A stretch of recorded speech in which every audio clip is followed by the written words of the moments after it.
गुजरी हुई रात, आसमान में चांदनी की किरणें, अद्भुत तारे बिखर रहे थे।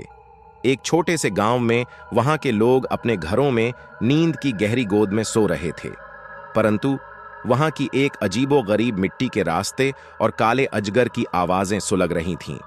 गांव के पास एक रहस्यमय जंगल था, जिसे लोग खोए हुए आत्माओं का लेबिरिंथ कहते थे।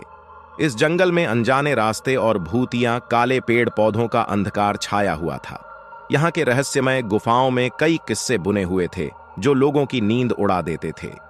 एक रात गांव का एक युवक राज और उसके दोस्त नीतू ने नए साल की रात में लेबिरिंथ में प्रवेश किया। धीरे धीरे वे अपने रास्ते में खो गए और गहरी रात की अंधेरे में उन्हें लगा कि वे अपने घर की बजाय किसी अनजानी जगह में चल रहे हैं। चलते चलते उन्होंने अपने आसपास के रोपे से भटकाव का अनुमान लगाया, परंतु रोपे भी खत्म हो गए। उन्हें अब लगा कि वे बिल्कुल लॉस्ट हो गए हैं, जैसे कि यह जंगल उनकी आत्मा को अपने गहरे आंचल में गोद लिया हो। धीरे धीरे उनकी दिल्लगी बढ़ती गई और उन्हें लगने लगा कि कोई उनके पीछे है, उनके साथ खेल रहा है।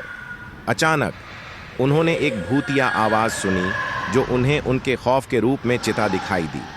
राज और नीतू ने धीरे धीरे चलना बंद किया, परंतु उन्हें लगा कि वे सिर्फ उस आवाज का शिकार हो रहे हैं। उनकी हड्डियों में डर का बांस बसा हुआ था। अचानक वे एक बड़ी गुफा के सामने पहुंचे, जिसमें एक अद्भुत चमकता हुआ पत्थर था।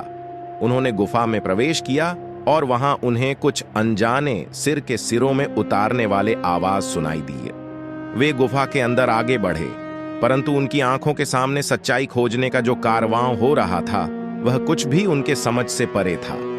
एक अद्भुत और अनजाने स्वरों की मारी राज और नीतू के होश हो गए। अचानक एक आवाज बोली, तुम्हें जवाब चाहिए तो मुझे उत्तर दो, लेकिन इस लेबिरिंथ का अंत केवल एक व्यक्ति ही देख सकता है। राज और नीतू के रहस्यमय सफर का अंत क्या होगा? क्या वे खोए हुए आत्माओं के लेबिरिंथ से बाहर निकल पाएंगे, या वे भी उसी काली गुफा में अपनी आत्माएं खो देंगे? वे और उनकी कहानी केवल उस लेबिरिंथ में छुपे रहस्य के साथ ही रहेगी।